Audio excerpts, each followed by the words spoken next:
Hey guys, welcome back to another new video. So guys, আজিৰ ভিডিঅ'টোত আমি এজনী বাঘিনীৰ বিষয়ে কথা পাতিম। সেই বাঘিনীজনীৰ নাম গিনিজ বুক অফ ৱৰ্ল্ড ৰেকৰ্ডছত সন্নিৱিষ্ট হৈ আছিল।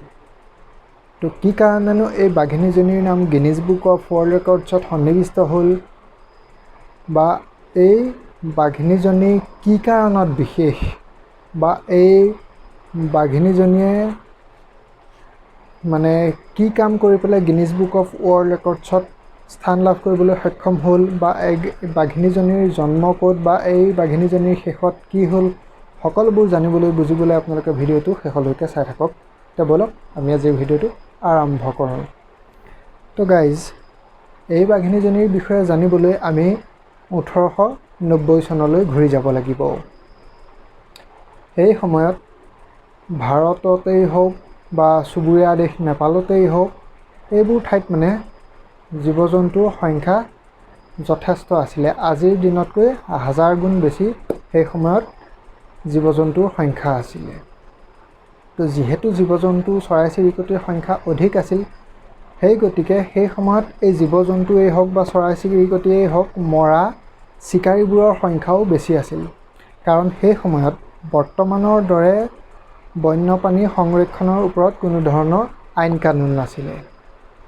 মানে যাৰ যেনেকৈ মন যায় তেনেকৈয়ে যিকোনো ধৰণৰ বন্যপ্ৰাণী বা বন্য পক্ষীক চিকাৰ কৰিব পাৰিছিলে।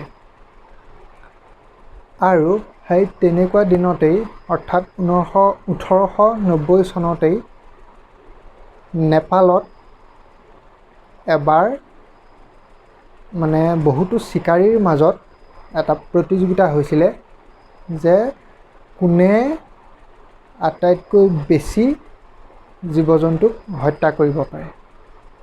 আৰু সেই সময়ৰ কথাটো এনেকুৱা আছিলে যে যিহেতু জীৱ জন্তুৰ সংখ্যা অধিক আছিল আৰু চিকাৰীৰ সংখ্যাও অধিক আছিল, সেইকাৰণে সেই চিকাৰীসকলে নিজৰ নামটো আন চিকাৰীতকৈ ওপৰলৈ নিবলৈ বা নিজৰ নামটো গোটেই বিয়পাই পেলাবলৈ, নিজৰ নামৰ খ্যাতি বৃদ্ধি হওক বুলিয়েই অন্য জীৱ জন্তুৰ তুলনাত বাঘ মৰাত বেছি গুৰুত্ব দিছিলে। মানে অন্যান্য জীৱ জন্তু চিকাৰ কৰাতকৈ বাঘৰ চিকাৰ কৰাত তেওঁলোকে বেছি গুৰুত্ব দিছিলে। আৰু যেতিয়া এই 1890 চনত সেই প্ৰতিযোগিতা অনুষ্ঠিত হ'ল, তেতিয়াও তেওঁলোকে বাঘৰ চিকাৰ কৰাতহে বেছি গুৰুত্ব দিয়া দেখা গৈছিল।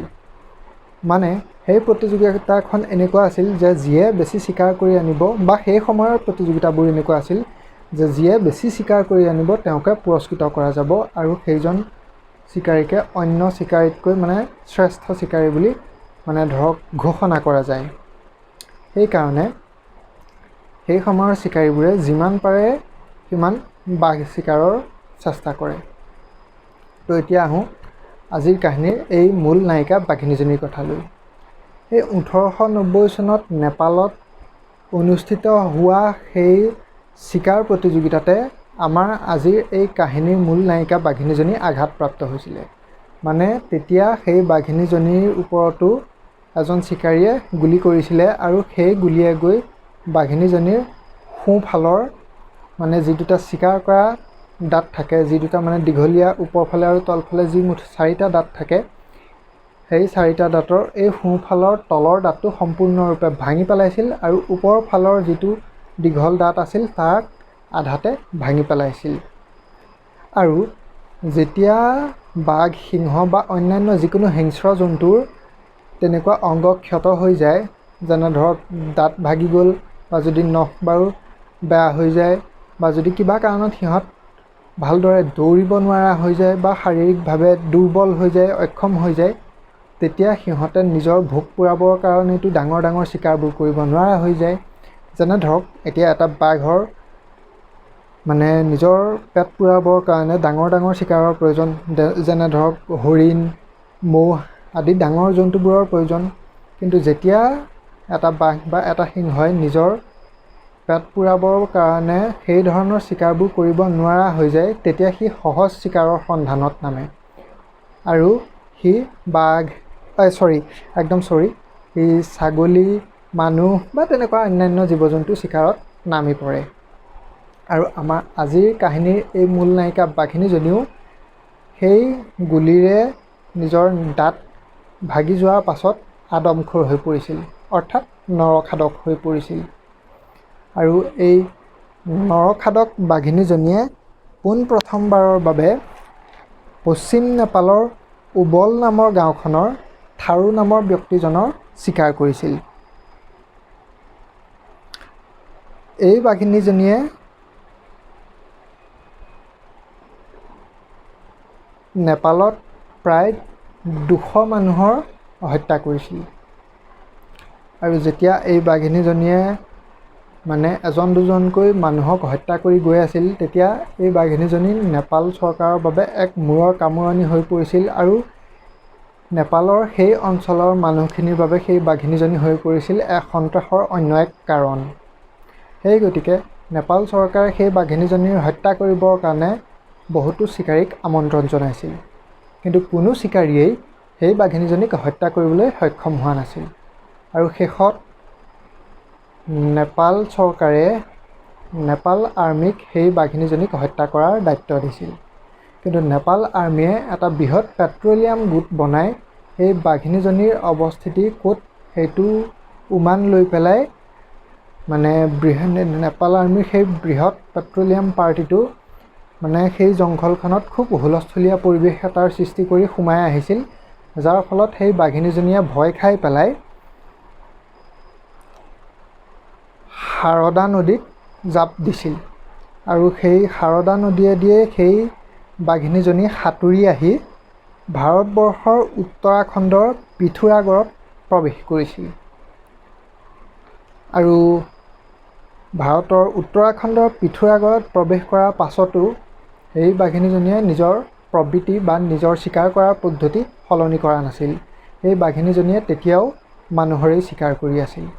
আৰু এই যে নেপাল আৰ্মীয়ে এই বাঘিনীজনীক খেদি পঠিয়াইছিল, সেয়া আছিল 1903 চনৰ কথা। আৰু এই উত্তৰাখণ্ডৰ পিথোৰাগড়ত প্ৰৱেশ কৰি বাঘিনীজনীয়ে চম্পাৱত নামৰ গাঁওখনত বা চম্পাৱত নামৰ অঞ্চলটোত বিশেষভাৱে আতংকৰ সৃষ্টি কৰিছিল। সেই চম্পাৱত নামৰ অঞ্চলটোত সেই বাঘিনীজনীৰ ৰাজত্ব চলিছিল। সেই বাঘিনীজনী অহাৰ পাছৰে পৰা সেই চম্পাৱত নামৰ ঠাইটুকুৰাৰ মানুহবোৰক বাঘিনীজনীয়ে নিজৰ আহাৰ বনাবলৈ লৈছিল, চিকাৰ কৰিবলৈ লৈছিল। কোৱা হয় যে সেই বাঘিনীজনীয়ে নিজৰ চিকাৰৰ সন্ধানত ৰাতিপুৱা সময়ত দৈনিক 32 কিলোমিটাৰ পৰ্যন্ত খোজ কাঢ়িছিল। কাৰণটো কি যে সেই সময়ৰ মানুহবোৰৰ ওচৰত আজিৰ দৰে গেছৰ ব্যৱস্থা নাছিল। সেইকাৰণে মানুহবোৰে গোটেই দিনটোৰ ভাত চাহ আদি বনোৱাৰ সুবিধা হ'বৰ কাৰণেই ৰাতিপুৱাতে হাবিলৈ খৰি বিচাৰিবৰ বাবে গৈছিল। আৰু বাঘিনীজনীয়ে সেই খৰি বিচাৰিবলৈ যোৱা মানুহকে নিজৰ চিকাৰ হিচাপে বাছি লৈছিল। আৰু বিশেষকৈ এই বাঘিনীজনীয়ে মাইকী মানুহ বা সৰু ল'ৰা ছোৱালীক চিকাৰ হিচাপে বাছি লৈছিল, কাৰণ মাইকী মানুহেই হওক বা সৰু ল'ৰা ছোৱালীয়েই হওক এই বাঘিনীজনীৰ আগত তিষ্ঠি থাকিব পৰা নাছিল বা এই বাঘিনীজনীৰ সন্মুখত কোনো ধৰণৰ প্ৰত্যাহ্বানৰ সৃষ্টি কৰিব পৰা নাছিল। আৰু সেই চম্পাৱত নামৰ ঠাইটুকুৰাত এই বাঘিনীজনীয়ে সন্ত্ৰাসৰ সৃষ্টি চলাই থকাৰ ফলস্বৰূপে বহুতো চিকাৰী আহি সেই বাঘিনীজনীক হত্যাৰ চেষ্টা চলাইছিল, যদিও তেওঁলোক বিফল হৈছিল।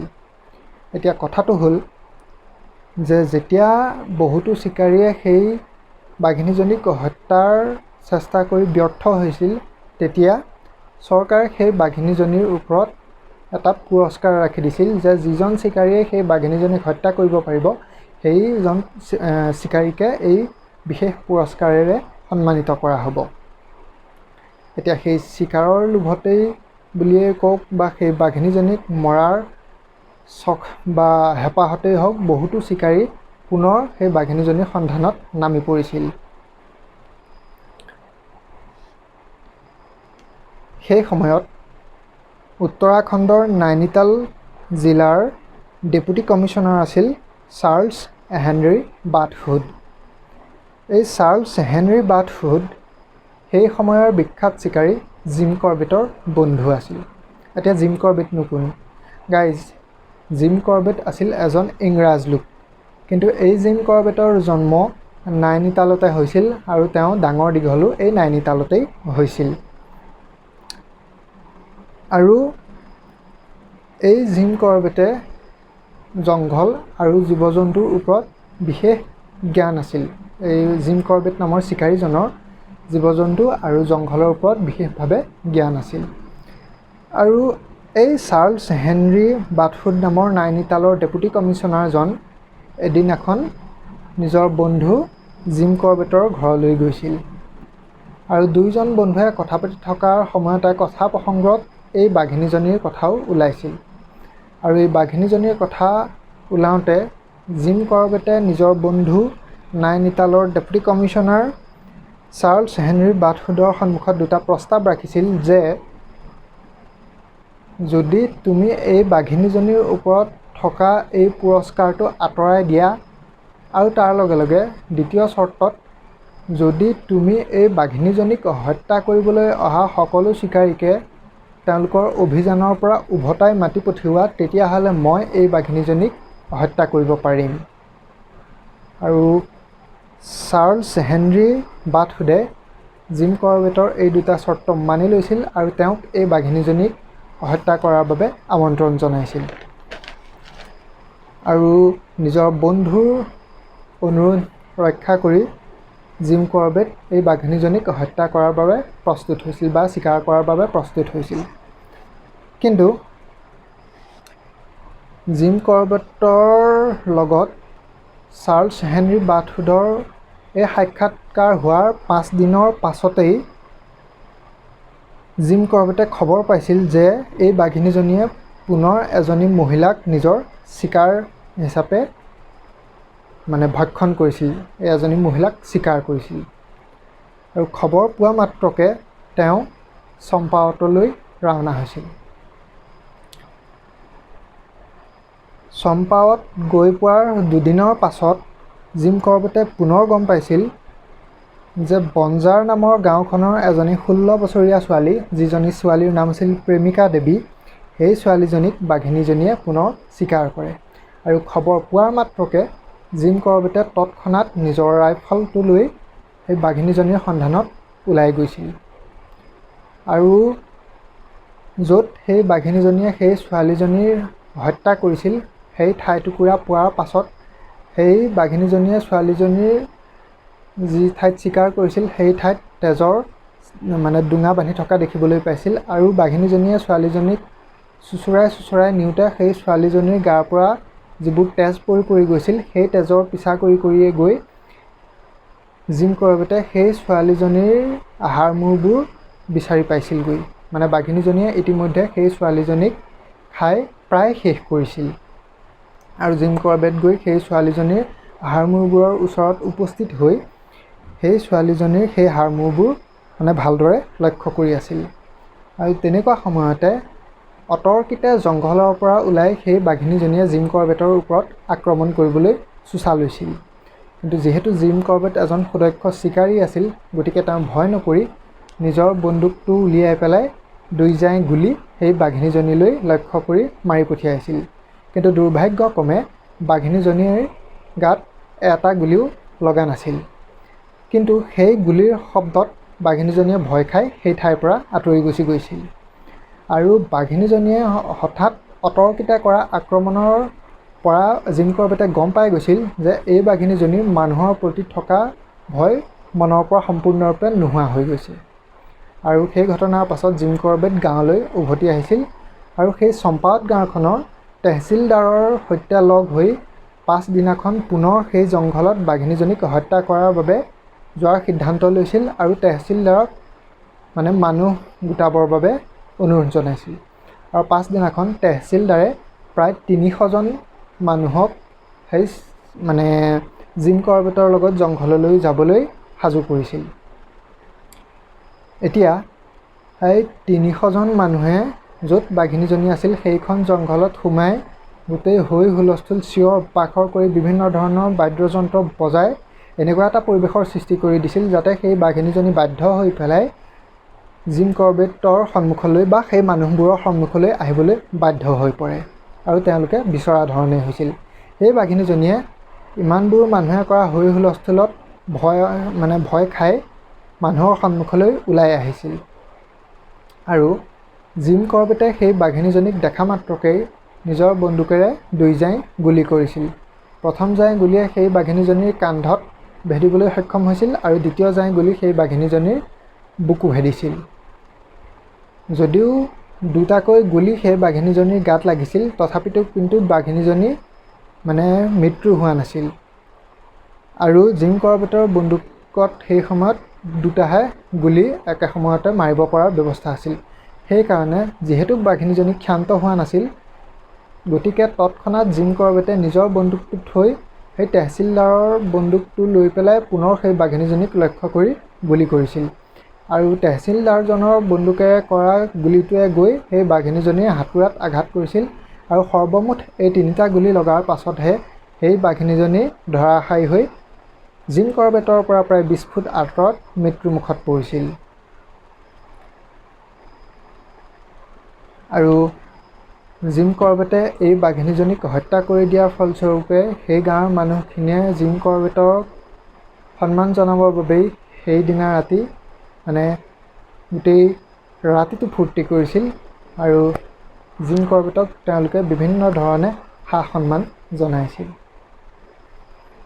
আৰু কৈ দিওঁ যে এই বাঘিনীজনীৰ নাম গিনিজ বুক অফ ৱৰ্ল্ড ৰেকৰ্ডছত সন্নিৱিষ্ট এই কাৰণেই হৈ আছে যে এই বাঘিনীজনীয়ে নেপালত প্ৰায় 200 মানুহ মাৰিছিল আৰু তাৰ বাহিৰে ভাৰতত প্ৰায় 236 জন মানুহ হত্যা কৰিছিল। অৰ্থাৎ নিজৰ জীৱনকালত এই বাঘিনীজনীয়ে মুঠতে 436 জন মানুহক হত্যা কৰিছিল আৰু পৃথিৱীৰ ভিতৰত আটাইতকৈ বেছি মানুহ হত্যা কৰা বাঘ হিচাপে এই বাঘিনীজনীৰ নাম গিনিজ বুক অফ ৱৰ্ল্ড ৰেকৰ্ডছত সন্নিৱিষ্ট হৈ আছে। আৰু যেতিয়া এই বাঘিনীজনী মৰিছিল, তাৰ পাছত এই বাঘিনীজনীৰ পোষ্টমৰ্টেম কৰিবলৈ লৈ যোৱা হৈছিল, তাইৰ ডেড বডিটো পোষ্টমৰ্টেম কৰিবলৈ লৈ যোৱা হৈছিল আৰু পোষ্টমৰ্টেম কৰোঁতেহে এইটো ধৰা পৰিছিল যে সেই বাঘিনীজনীৰ 2টা দাঁত নাছিল আৰু এই 2টা দাঁত নথকাৰ কথা যেতিয়া জিম কৰবেটে গম পাইছিল, তেতিয়া তেওঁ কৈছিল যে কোনোবা চিকাৰীয়ে গুলি কৰোঁতে এই বাঘিনীজনীৰ 2টা দাঁত ভাগি গৈছিল, যাৰ ফলত এই বাঘিনীজনীয়ে নৰখাদক বাঘিনী হ'বলৈ বাধ্য হৈ পৰিছিল। তো এইটোৱে আছিল আজিৰ সৰু ভিডিঅ'। আশা কৰোঁ আপোনালোক সকলে ভিডিঅ'টো চাই ভাল পালে। যদি ভাল পালে ভিডিঅ'টো লাইক, কমেণ্ট, শ্বেয়াৰ কৰি চেনেলটো ছাবস্ক্ৰাইব কৰিবলৈ নাপাহৰিব। লগ পাম এটা নতুন ভিডিঅ'ত, তেতিয়ালৈ বাই বাই।